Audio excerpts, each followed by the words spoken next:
Welcome back to Collaboration Conversations. I'm your host, Regina Partain-Bergman. My co-host, Pearl Cox, is unable to be with us still, and so we have the pleasure today of having a guest co-host. I am thrilled to have Simon Meadows as our guest co-host today. Welcome, Simon. Hi, Regina. Hi, everyone. Good to have you with us. Awesome. I am excited for this. This is when Simon and I started planning this. I just knew it was going to be amazing, and I'm sure it will be. So Simon, I'd like you to take a moment and just share with us a bit about your journey getting to where you are now, who you serve, and why that's important to you to serve them. Yeah, and thanks for the opportunity of doing that. My journey is quite an interesting one because I'm a business coach. So I'll start with who I am and what I do. But what I do is use over 28 years of real business experience because I've always had a business coach. So I've been at the receiving end of coaching, and I decided way back when I was 25 years old that I wanted, when I was 50, to become a coach. And thanks to the banking crisis, I got a bit of a head start and did it when I was 42 instead. So now I serve businesses, but I also coach a lot of other coaches from around the world as well. So I get to do everything that I love doing every single day with some amazing people. So living the dream, literally, by definition. You can't ask for more than that, right? Absolutely not. No. Awesome. Very good. Well, Simon, you have brought us some amazing guests today. Would you please introduce our guests and let's learn a little bit more about them? Sure. And I deliberately chose the guest because of the topic of collaborations. And we've got a real mix of different people here, viewers and listeners and Regina. So first of all, as I'm going around the screen, I'm going to introduce the person who is in the middle of the screen, which is Harlan. So Harlan, tell us a little bit about yourself and more importantly, where you're heading as well. Where I'm heading. That's always the topic of discussion. My wife and I are digital nomads, so we've been traveling for about a year and a half. We just got back from a month in Costa Rica. We spent a little bit of time with some friends in Boston, and now we're headed up to Montreal, Canada. We're going to be heading across Canada. So I know Simon. I've been a business coach for years, and Simon was my coach, helped me through a lot of things, and we've collaborated on a lot of different issues. And now I am a capital equipment financer, Dow Financial Solutions, working with manufacturers, sellers, resellers of medical equipment, dental equipment, veterinary equipment, helping these guys sell to their customers and help their customers get the financing they need so they can get the products and machinery they need so they can help their customers. So it's kind of exciting, and that's a new venture for me. Yeah. And of course, you can do it while you're digital nomad as well. So that's absolutely great. Thanks, Harlan. TJ, you're up next. Okay. Well, my journey started 30 years in the family business, which was the manufacturing business. That went where I learned all my skills and my experience. I left the family business in 2019, 2020. I found a business glue, which allows me to work with a diverse range of clients. Now, consultancy and coaching and mediation. I just like to bring the positivity to business, and what drives me is seeing others succeed. Their victories fuel my own passion. I like working with women in business, family businesses, SMEs in general. Of course, you've got your MBE, member of the British Empire here in the UK for services to women in business as well. So congratulations. Where should we go to next? Jitesh. Thank you, Simon, and thanks a lot, Regina. Great to be here. So I started back in 2007 while I was still at university. I started out with the business of SEO. I used to provide SEO services as a freelancer at the beginning, and then slowly started providing other digital marketing related services on performance marketing, paid marketing, web development, and so on. Right now, we are an end-to-end digital marketing agency with expertise in SEO, web development, paid marketing, and so on. Along with with small business owners. We also work with a lot of other digital marketing agencies as their white label fulfillment partner. So that's been an exciting work, working with other marketing agencies and helping them grow as well. And about 3 years ago, I identified a problem because I was working with so many digital marketing agencies and I ran my own agency.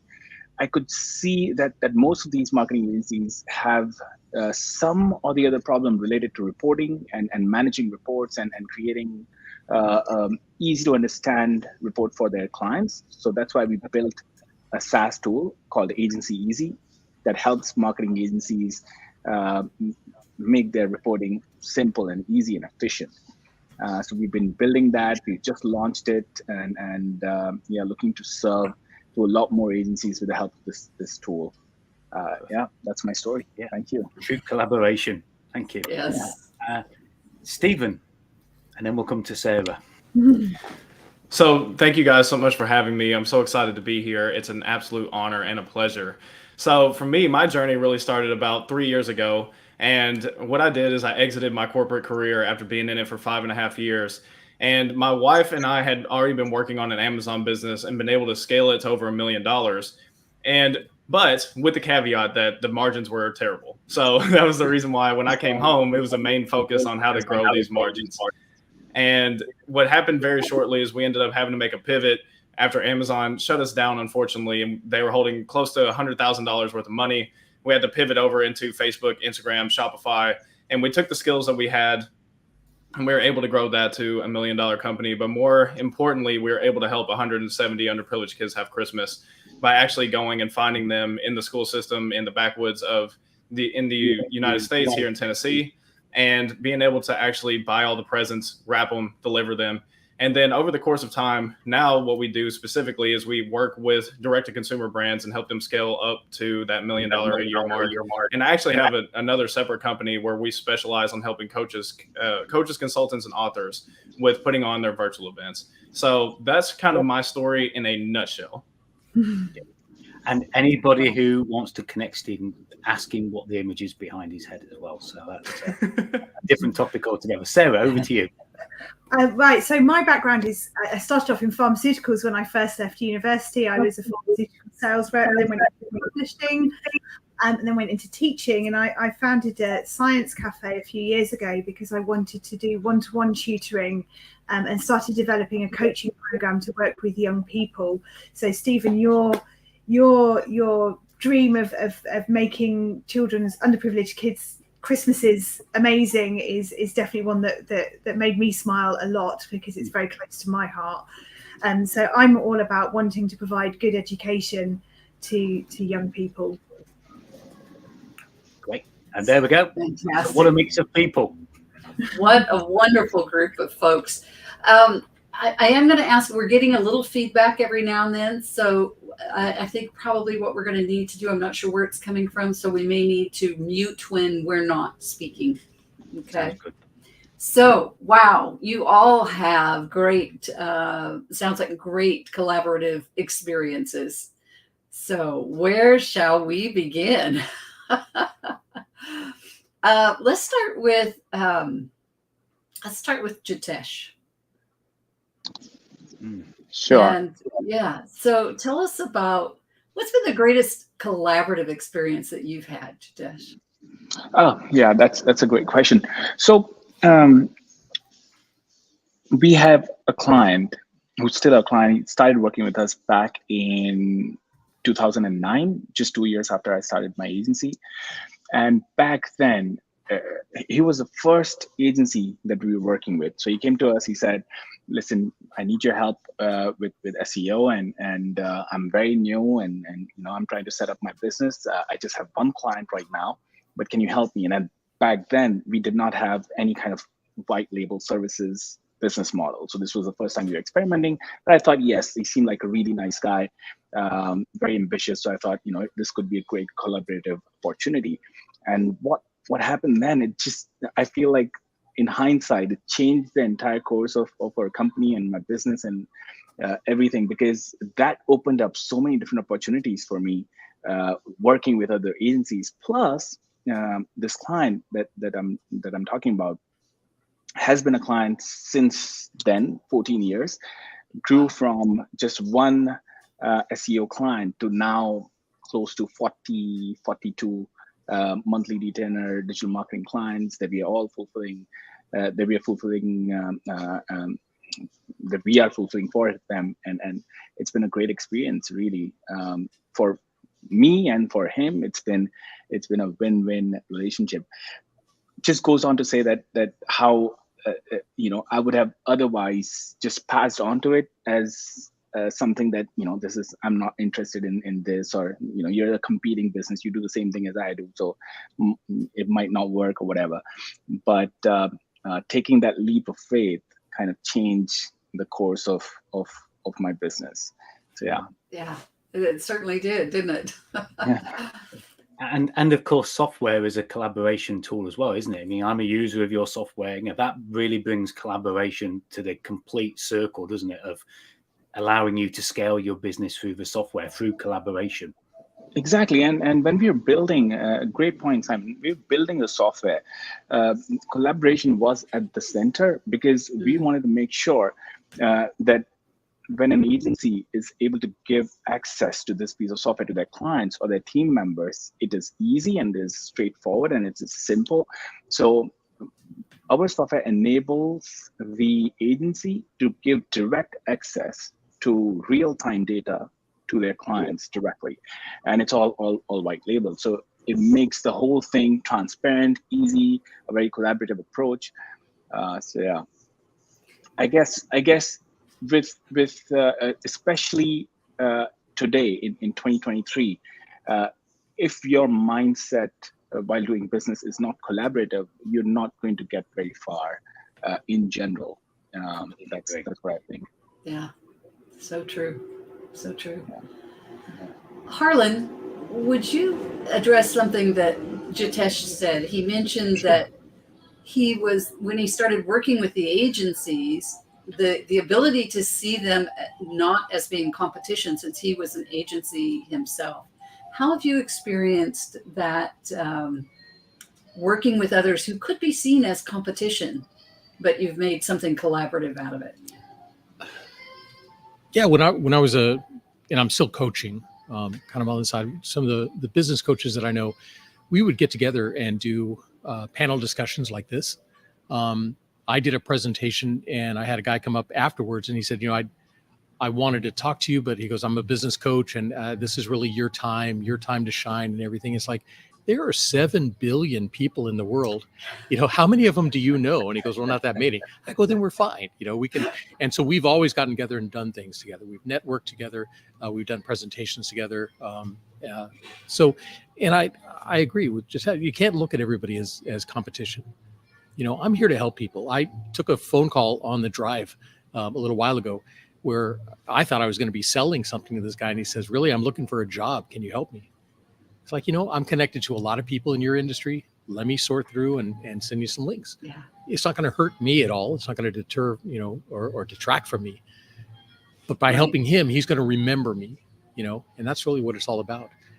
Collaboration, I think, is important in everything we do. One of the big collaborations I had was my podcast. I ran a podcast called The Courage to Lead.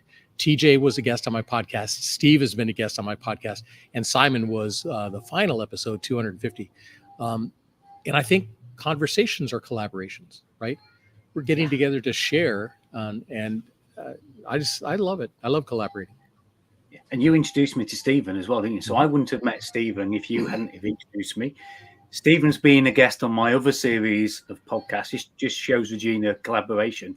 And Harlan did the voiceover for my other series of the podcast. So it's gone full circle as well. We even had a little bit of fun with his wife, Lisa, who did a little bit of a comic introduction as well. So that was good. Sounds like that was a fun thing. It certainly was. Yep. Awesome. Stephen, for you, what has been one of the highlights of collaboration for you? I think it's easy for me to answer something with business. I think I would say that would be the way that most people would expect me to go. But honestly, what I've found to be the most enjoyable was the connections I was able to make for some of these podcast hosts that are my friends now. And it's from a place because it's easy to get so caught up in, I just want to make collaborations and joint ventures and get these different things in place so I can make more money. I can get more referrals. I can do this, that, and the other thing. But for me, is I've noticed that if you just give from the heart, like something that Harlan just said, is that person will remember him because that person needed a job. And when you're able to flip that switch where, you know what, instead of me just focusing on me and trying to make this into a sales call, when this person's in need, how can I help? And that was always my approach. And it still is to this day, of being able to collaborate with great podcast hosts like Harlan, like Simon, is when I make a connection, it's never like, okay, what can you do for me? It was always, I think that this is somebody's voice who should get heard by more people. And I love you guys. And I think that you would do a great job in being able to help these people get their voice out there. And it'd be a fantastic conversation for people to hear. And also, when I think of business, it's the same way when I look at joint ventureships, since that's the big one that people talk about when it comes to business. I want to make sure that if I'm doing a joint venture with somebody, that if I'm sending people their way, that they can truly help somebody, because that's where my heart is. Because I don't want them to send people to me if I can't really help them. And B, I don't want to send people to you, even though your referral rate may be the highest and I can make the absolute most money. I would feel terrible. I wouldn't be able to sleep at night if I'm sending people to someone, I'm getting paid, and those people aren't getting the services that they need to truly help them. Because I've been in that place. I've lost everything. I've been bankrupt. And I just remember being in that dark place, wishing that somebody would just help me. Now, I just needed a voice to just help me. And so for me, if I can be that voice, or if I can connect somebody to that voice for them, that's really where my heart comes from. That's what I look at collaboratively, because that's how you make changes. That's how you change the world, is by actually going out there and not saying, who can I sell? How big of a business can I grow? But it's like, who can I help today? Yeah, absolutely. That's why we're here, isn't it, Simon? It is. And I think that's really important, because, I've always shied away from joint ventures. They've never worked particularly well for me because, one, I never felt that it was an equal joint, even though the word joint implies that it's equal. It very rarely is. But collaboration is less about what can I take from this, but more about what can I give. Absolutely. If each of us are making a difference to one person watching this, then we've given something, isn't it? And if we give, then that's collaboration at its best, definitely. Yeah. Absolutely. So I wanted to pick up on a couple of things that both Jitesh and Stephen have said is about seizing those opportunities and seeing that opportunity not as a threat or weakness, but actually just taking and running with them. Because even the young people that I teach, every single one of them teaches me something new every day. And I think that's really important to acknowledge that you don't know everything and you can't possibly know everything. And every conversation has an opportunity to teach you something. Yeah, so true, Sarah. So true. Thank you. That was very good. Yeah. And it is a learning opportunity. It's a serving opportunity. TJ, what's something that one of the biggest lessons maybe that you've had from collaborating? I found that every business that I go into, that is the biggest barrier, and they don't communicate enough. So there's not collaboration there within. And I think that comes from the top all the way down to the bottom. So that's the first thing that I try and encourage, is get everybody talking, whether it's about their core values or even creating their core values. One thing that I was very poignant for me, because I'm very supportive of, one, women in business, and two, family businesses. And there's two reasons for that. I was asked quite early on when I went into being Business Glue if I would do some public speaking. And I said yes, the way that I just say yes to everything and just do it, take myself out of my comfort zone. And I was put in front of 150 ladies. And what had happened was the business had recognised that they didn't have ladies applying for the upper tier management, and they didn't have any. And they recognised that was down to confidence. So they asked if I would do the public speaking and just talk about my career, of the way that I'd started at the bottom, worked my way up to board level, but I'd done the bits in between in a male-dominated industry, and what I'd done to get there. And I didn't think that I'd done anything special other than my job. But at the end of the speech, I had the ladies come over to me and asking me all sorts of questions. And the feedback I got from that company was that they'd had a 50% uptake after this in women applying for the upper tier management roles. Nice. Then within the family businesses, I know from my own experiences that family businesses don't tend to talk about things because of some comfortable conversations. The succession planning about people being in positions, it's because they're who they are, not what they are or what their strengths are. So I try and distinguish all of that and then bring out, I think it's always the collaboration of finding people's strengths and weaknesses and also encouraging the development as well. Yeah. I don't know about you, Regina, but one of the things I've found interesting with that is the word confidence, because a lot of people let confidence get in the way of collaboration and communication. How many of us used to sit at the back of the class in school and we knew the answer, but we didn't want to put our hand up because we didn't want to communicate badly or say it badly. Sarah's nodding her head there, yes. Communication is so important, and the confidence to communicate is really the opening gate to seize that opportunity and make the most of the collaboration that's out there. Just as we did when we first connected on social media and then had our chat, didn't we? Exactly. Sarah, can you share with us maybe a little bit of what I call the ripple effect that you've seen from collaborations, that, how when we work with one person and then that goes out into the world and changes the world? Yeah, I mean, I feel that very much all of my business has been built on the ripple effect. I started off in a school working with some young people. I was working in a private school and went, I've got a group of young people who are not doing what I know they're capable of. So started doing some one-to-one tuition with them as an aside, as part of my role as head of science. And that then made me go, actually, talking to these young people on a one-to-one basis works. They understand it better when they have that confidence to say, explain that again, or say it in a different way. And so my whole business has been built on this ripple effect of parents saying, hey, Sarah's quite good at what she does, and she can help your children. So here's my referral. And there's one lady who posted on my Facebook group the other day just saying that I tutored her daughters and her her goddaughter, her niece, and just that ripple effect going outwards and having that impact and that positive impact. And when they come back and say, hey, I'm doing really well now, regardless of what their exam grades are, because they're never a good judge of somebody's ability ever. Isn't that the truth? I don't think anybody should ever be judged. And we're coming up to exam grade season in the UK, and I very much feel like I hate the exam system for the fact that it makes people feel so crappy about themselves when actually just one very small part of who they are. But the ripple effect has been a big part of growing my business. And what's it do for your energy levels when you get to be part of that? When I see those guys, it definitely raises my passion for what I'm doing. When somebody says, actually, you really helped me to the point that I would refer you to somebody else. Yeah, that it drives me, the ripple effect. It truly drives what I do. And I have frequently gotten off of a call with someone that I know I'm making an impact for them, and that they're going to go out and just multiply that.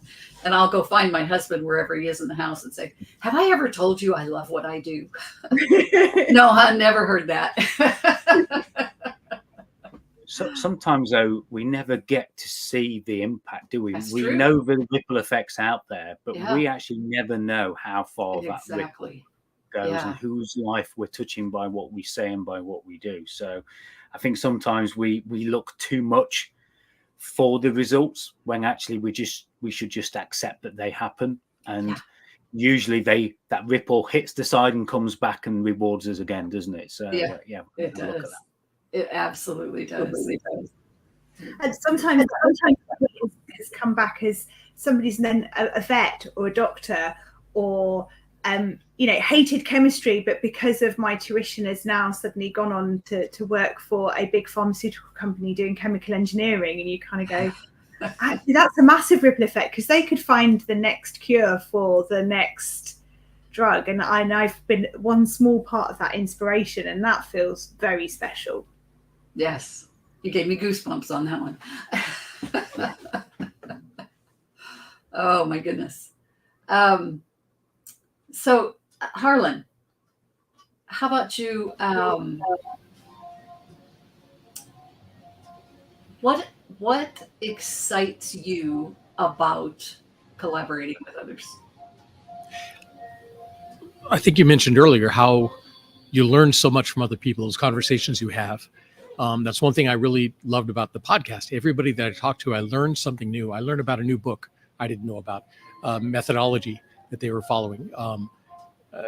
Somebody I should follow on social media that I'd never heard of before. I'm always learning. And so that's one thing I really am excited about when I go into a group, meet new people, find out what they're doing. And it excites me. It's a lot of fun. Yes, indeed. Simon? Yeah, I think for me, the energy level that you get by having multiple people, if you and I were having a conversation now, Regina, it would be okay. It'd be pretty good. But when you add more people to the mix and you get different people's perspective, and I also think in collaboration, we shouldn't be afraid of disagreeing and having healthy conflict and challenging different points of view and different perspectives as well. And I certainly know in some of the group sessions I've had with TJ and with Harlan, we've had some interesting perspectives given to us by some people in the group, and Sarah as well. One of the guests that isn't on here, Carl, always adds a little bit of a different spice to the mix. So I think we've got to be open to looking at people's different perspectives and different views as well. Agreed. And then we grow, right? When we take in other perspectives, we grow. Yeah. And I think, that's one thing I've seen with Jitesh as well, and Jitesh and I we've been clients of each other, but we're also in a networking group together. And it doesn't always have to be people that you work with. It can be people that you network with, and you just look after them because they've got your back. And recently I had a horse pass away, and somebody in the networking group in our BNI group sent me the hugest bouquet of flowers, Angeline.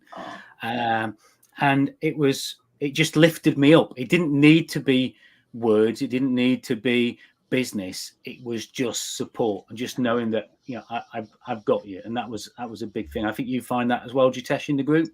Yeah, absolutely. I mean, especially the group that we are part of. I think a lot of people in that group are like that, with a mindset of helping each other beyond business and being collaborative partners outside of work as well, in terms of helping you emotionally and providing you that kind of support. Great. Yeah. I do want to ask one question of Stephen, because I think you mentioned something, Stephen, about going bankrupt. And I think collaboration and communication is great, but very often all we do is we wear this mask of success. We just sit there and tell everybody how great everything is all the time. And sometimes actually you need to say, it's not that good, or it wasn't that good, but I come out of that. That's quite an admission to be quite vulnerable, isn't it, when you're in collaboration and sharing that background and that information? Absolutely. And I think it's wildly important to be that way. And the reason why I say that is one of the things, as I'm hearing everyone share, and everyone's done such an incredible job thus far, is the one thing that I realized was a collaboration is friendships. A lot of times we may not look at it that way, but friendships are a collaboration, because if you have the right friend group around you, if you're pouring into them and they're pouring into you, then you are collaborating on life. And I think, especially for me, because if I'm honest, until this year, I really didn't have that many friends, because I used to always hear you're the sum of the 5 people you spend the most time with. So I was like, okay, I'm going to hand select my 5. And until then, I'm going to be alone.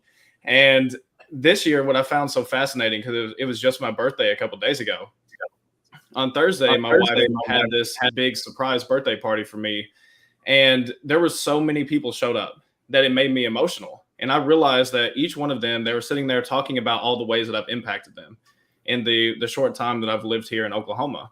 And that is where being authentically you and vulnerable is very important. There's a business owner who's a part of my group, and for him, it's easy. He's 26. I think he's 26 years old. He just bought his first business.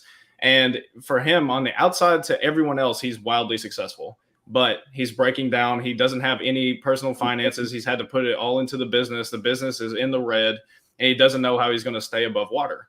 And the only reason he was willing to share that was because I was vulnerable where I am at and what I've walked through. So that's how you build genuine collaborations, is you say, this is where I'm really at. This is who I really am. And especially when it's in friend groups, you want to know who these people are interacting with, because you want that same response, right? Like if I'm going to have you as my friend, I want you to tell me what's going on so I can be there for you. So I'd be doing them an injustice if I didn't say, this is where I'm at. Just because I may be the leader of the group doesn't mean that I'm not going through something. And I think it's easy to say, well, I'm the leader. I'm the one who's set up this whole collaboration. So I've got to put on a strong face. I got to put on this mask. But instead, if you remove the mask, you realize, hey, if people do leave, great. Those are people who may not need to be in your life. But all the people who stay, they're so much more bought into who you are. And you can be so much bought into who they are because they will be vulnerable and authentic. And you'll be able to help on such a deeper level. And that's what I've seen be so important, even with our clients, is being able to be vulnerable with them. Hey, I know how to do this, but I don't know how to do this, but I will figure it out. And then they go, okay, great. Most of the time we're afraid to even tell our clients that we don't know how to do something. Maybe you don't know, and that's okay. Just be honest. And if you're honest with that, most of the time, at least in my experience, my clients are typically say, okay, that's fine. Because I really just needed you to take care of this anyway. So you figuring this out for me is so much further beyond what I could have asked, thought, or imagined. So thank you for taking the time to do that. But I think vulnerability is so key in every collaboration that we can make. Yeah, it's interesting. I was just reading one of the comments on Facebook from somebody, Amy Hill, who mentioned about her daughter, 4 years out of school, no friends, no social life. And that friendship that you mentioned there, Stephen, is so important, isn't it? But so difficult sometimes when we're online like this to actually build those friendships, isn't it? You know, I'd be interested to see what people think about having friends online, because, you know, Harlan and I, we've never physically met, have we, Harlan? All these years, we've never physically met. We've tried a couple times. We've tried. Never quite got it down. Elton John got in the way once. But I think there's a span of ages as well, isn't it? You know, here we've got different people of different ages, and I'd be interested to see what people's thoughts on collaborations and the effect that age has on that as well, because that's something I find often gets in the way. What do you think of the point of view of age, Regina? What do you see in the other shows that you've done and the other episodes that you've done of this? Yeah, you know, I find age not to be a factor for me in terms of I have collaborations with very youthful folks. I'm not on that youthful end of the scale anymore. But I find that, you know, if the person has the right mindset and they're wanting to help make a difference, they're wanting to collaborate, the age doesn't matter. Literally, I've partnered with folks in their 20s to their 80s. So yeah, for me, it hasn't been an issue. No, definitely not. No. What does anybody else think about friends and having those friends? I'm interested. You know, I've got no children, so I can't talk about, you know, having daughters without friends. Just picking on what you guys said, Stephen. Do friends have to be people you collaborate with, or should people you collaborate with have to become friends? Is there any thoughts on that? How about you, TJ, or Sarah, or both? Yeah, I find that my clients become friends, I think, because you've got that sort of a relationship. And one client did say to me, you know, this is great because I can just talk and talk and talk, and I feel so comfortable with you. And you like a business partner, but as a friend. And then you and I, Simon, you know, you became my coach, and we realized we live only a few miles apart, and we regularly meet down at the coffee lounge where we both pick up our animal feed.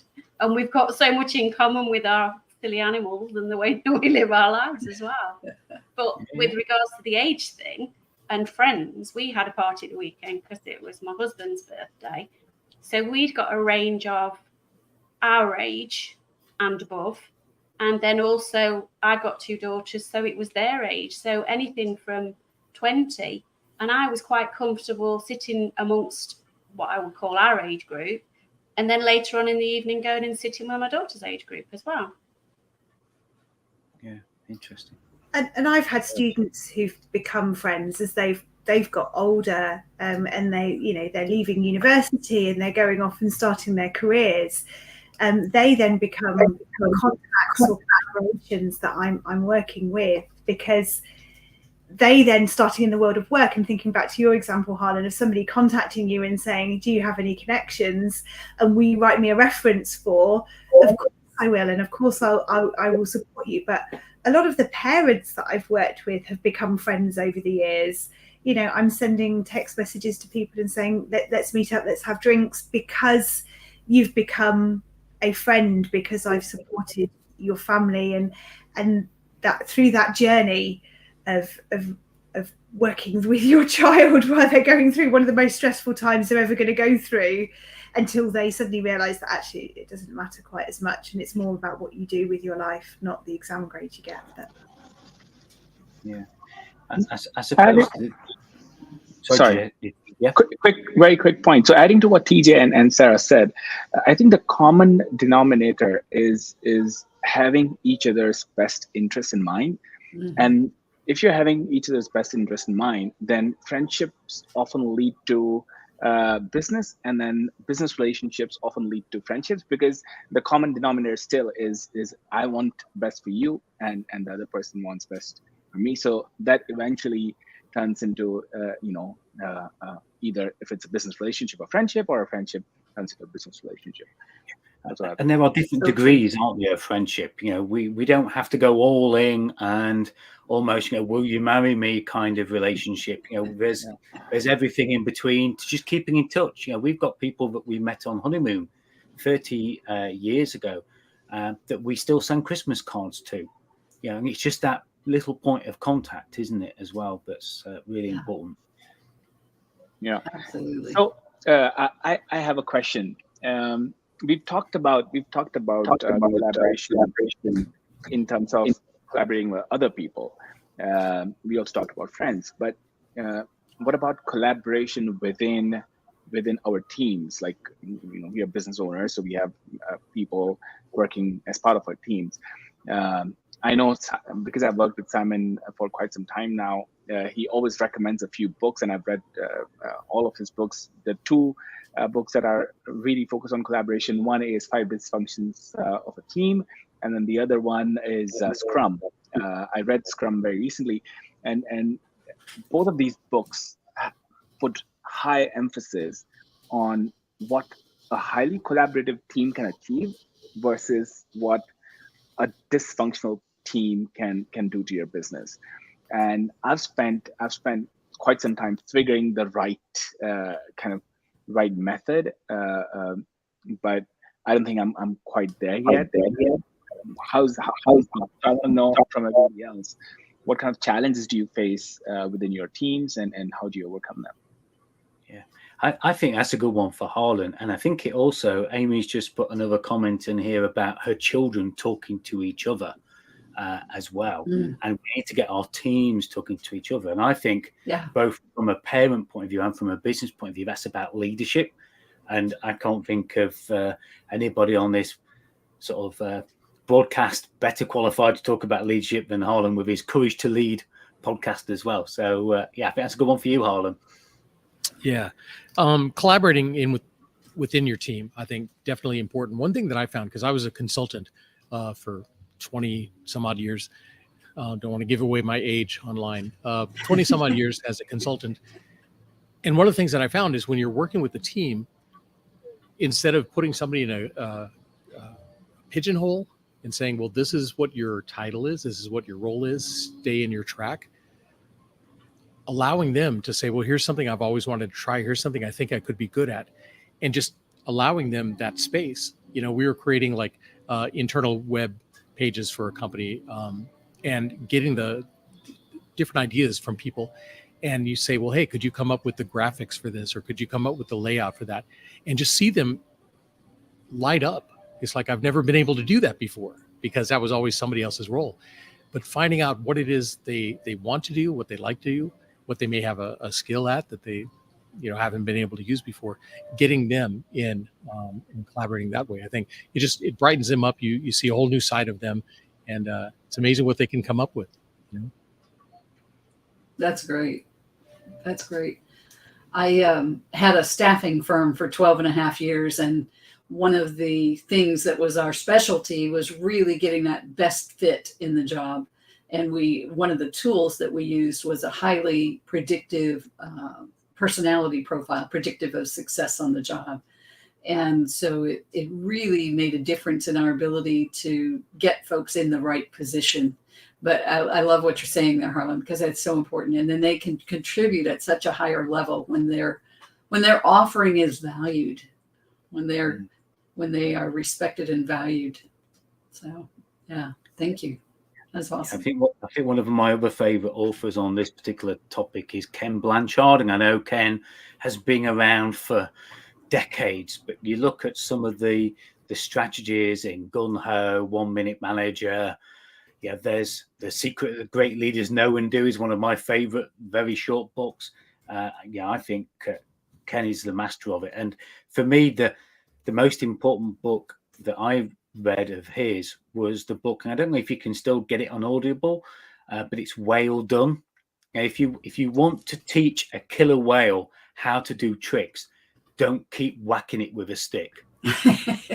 When you get in the water, that whale is going to bite you, and that's not going to end in any kind of nice outcome, is it? But definitely. Yeah, definitely. I love it. I'd be interested in Stephen's take, because obviously, Jitesh, you've got your agency software that you mentioned. We're talking on StreamYard now, and we're collaborating from so many different parts of the world.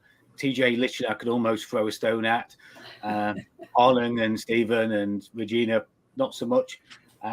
But from an online events point of view, Stephen, how much of a role does software and communication software such as Zoom and other things get? I wish I'd have bought stock in Zoom, by the way, before the pandemic. But what kind of role does that play? But also, what kind of things get in the way when it comes to software? Yeah, so that's a great question. And I'll get into that real quick. But I want to just touch on what Jitesh said, because there's something that Harlan touched on, and you just touched on for just a second, and I just don't want everyone to glaze over it who's listening, is being able to get buy-in does not come from just saying, hey, do this thing, and beating them over the head with a stick, because no one's going to buy into that. I'm actually in an environment right now where I'm surrounded by wildly creative people. They're grade A, world-class creatives. And what happens is I've seen them in this bigger overarching organization that I volunteer with, that almost hamstrings them, keeping them from being able to progress.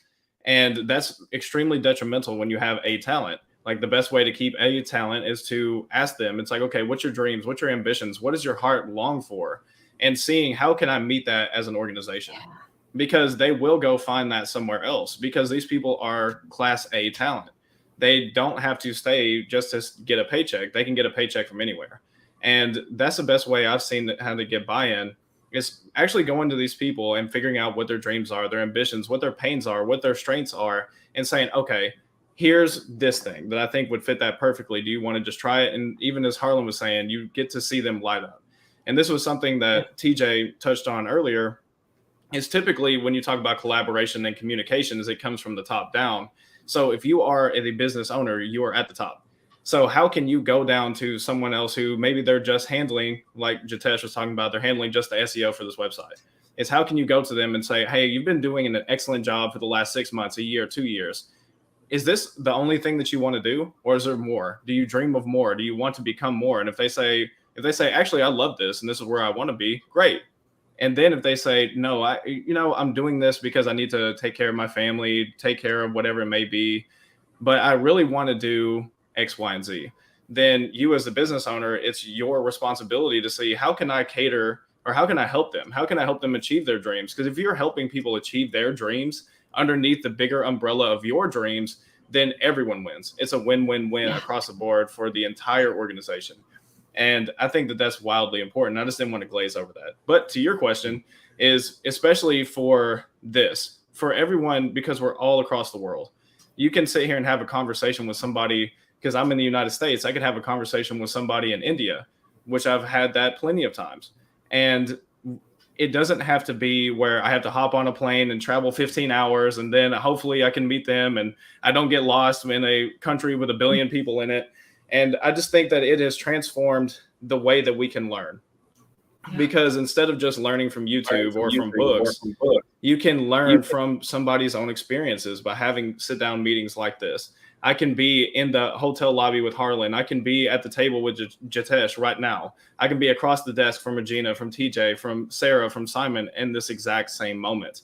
Instead of it having to be a one-to-one, I can almost have a one-to-many setting where I'm able to learn and hear from each and every person.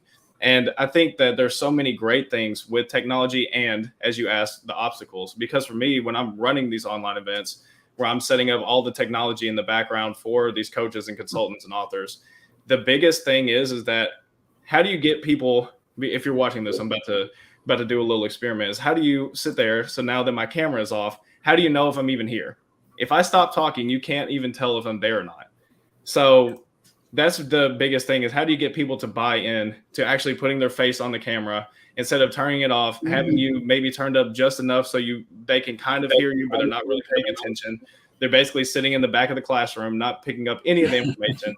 So that's one of the biggest obstacles that I've run into, is just getting people to feel like they're actually there. Because if you pay for a live event, you go buy tickets to Elton John, you're going to show up and you're going to pay attention. You're not going to not show up or stand outside the gate and be like, you know what, this was great. You're actually going to go in and enjoy the whole experience. So I think that as long as he shows up. that was Harlan's problem. Elton John didn't show. That's a great take, Stephen. Great value that you just added to the conversation. Thank you, because it's so important. Folks, you know what? We are out of time. We could go on and on, but we're out of time. So what I'd like to do now, and I'm going to have Simon direct this, but we're going to go around the room and just do a wrap up of what are your final thoughts about collaboration, and also share your contact information so folks can reach out to you if they'd like to do so. So Simon, if you'll direct that, please. Yeah. So picking on what Stephen said about people being engaged, I'm going to go people that are looking at the camera. So and people who aren't looking at the camera, that's always a good way of calling people out as well, isn't it? So yeah, DJ, I'll come to you first, not because you were or weren't, just because you're top of the pile. Okay. I think it's really, as you know, one of the things that I've learned with my journey with Simon even is getting across my authenticity has completely changed my business. I was too busy trying to just get across what I could do, whereas now I just show my true self. Sarah, earlier I said about having hay in her hair. Very often I've got a puppy on my knee, or I've got the horses under my arm, or there's something going on there. So the collaboration for me is huge. And I think that the more that we do keep talking and collaborating, the better the world will be, particularly in business. And how can people reach out to you then? And so LinkedIn is the favorite for me. So it's TJ Duncan Moir MBE on my LinkedIn profile. And that is the best way of getting a hold of me, or just email me directly, tj@businessglue.co.uk. Great. Thank you. And I've just learned how to pronounce your last name correctly. Jitesh, over to you. Thank you. Thank you, by the way, Stephen. That was really, really good what you said earlier. I strongly believe that as long as you have the best interest in mind for the other person, and the same is true for them, there's always going to be opportunities to collaborate, whether it's your friends, whether it's your clients, whether it's your team. as long as you have the best interest in mind, I think you're both going to eventually fulfill your dreams. And that's that's my final thought on collaboration. And the best way to reach me is LinkedIn, Jitesh Keswani, Keswani. LinkedIn is the best way. Thank you so much, Simon, Regina. Thank you so much. Thanks, Our Jitesh. pleasure. Over to you, Harlan. Okay. This has been fun. This has been a lot of fun. Love to do this again if you ever have another opportunity and stuff. Collaboration is definitely important. Communication is huge. Like TJ was saying, you have to communicate, whether it's in a work situation, a family situation. That communication and openness is what allows collaboration to happen. And so, yeah, definitely get that communication up. Love this. I'm traveling a lot, but I'm always online. The best way to get in touch with me, I guess, would be LinkedIn.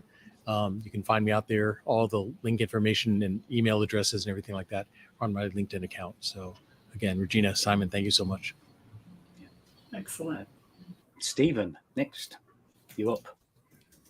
So I think TJ stole everything I was going to say, but honestly, what you were saying about authenticity, and even Jitesh talking about, if I have their best interests at heart and they have my best interests at heart, I think that comes from being authentically you. Because how can I know what your best interest is if you're saying, well, all I need is for another client, when really you're about to lose the house?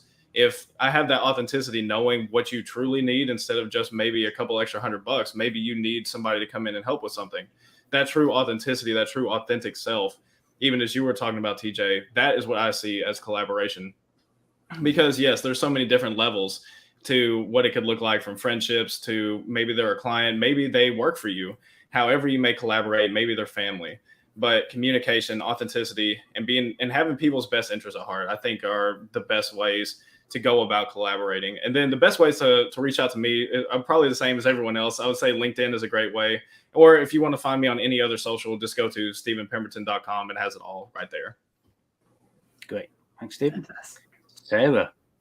So as a scientist, I think biologically we are social beings. As a group of humans, we need to work with each other. And the old saying is, it takes a village to raise a child. I think is very, very true. And collaboration, the authenticity, communication, everybody's said it already. So if you want to get in touch with me, I'm available on sciencecafe.co.uk. That's the easiest way to find me on my website. Great, thanks. And Regina, I've got to come to you and ask you, is there anything you want to share on collaboration, and how do we find out more about you? So first of all, let me just say what a pleasure it's been to have all of you here today and to be a part of this discussion with you. And I look forward to chatting with each of you a little bit more on this. For me, everything, I have to say a huge ditto to everything that you've all said. You all stole all my words. But it's about how we serve one another, right? It's not about how we get what we want in life, but it's about how we help someone else in their journey. And if we truly have a heart of collaboration, then we're reaching out to find out how we can serve others. How can we help them along in their journey? And in the process, as one of you said, and I don't remember who, it comes back to you, right? It comes back. So, but it's having that, it being authentic, as Stephen said, and just really having a heart to help others and to want to see how you can do that. And for me, getting in touch with me, LinkedIn is probably the best, and it's under Regina Partain Bergman, I believe. There's at least Regina and Bergman in there. I'm not sure about the Partain part, but there's at least Regina and Bergman. It's interesting there. So I'm going to take two things, but just picking up on what you said there, Regina, is that nobody on this call, when I was organizing it, said, well, what's in it for me? Yeah. And I've only ever had one podcast guest that I turned down, and that was Gino Wickman, The Order of Traction, because his team were interested in was what's in it for me. How much time do I get? And that's really important. So thank you, everyone, for giving and not asking what's in it for me. I think from what I'm looking at, it's about trust. Collaboration is about, it's all of the things that you've all said, but it's having that trust that if I lean back, somebody's going to catch me. That if I stumble, somebody will pick me up. And if I make a real mess of it, somebody will forgive me. So having that trust is really important for me. And as for getting in touch with me, I'm going to go with Facebook. I'm going to be slightly different. So I've got a Facebook page, Sterling Business Coaching, STERLING, Business Coaching. And people can reach out to me on that page and then message me direct through Facebook. So that's the best place to get hold of me. And perhaps you can find out about the Facebook groups that I have there as well. And back to you, Regina. I've always wanted to say that on something. Very good, isn't it? I like that. Well, and I have to say an apology here to Amy, who's been with us. For some reason, Amy, when I looked at your name, I saw Annie, and I've been addressing you as Annie. I apologize. So thank you for being with us, Amy, and for your input to the show. We appreciate that. And I just want to say how much I appreciate everyone being here, and that I look forward to working with each of you in some way, collaborating, because that's the name of the game, right? Is collaboration. And folks, we appreciate you joining us today. We'll see you next time on Collaboration Conversations. Bye for now. Bye.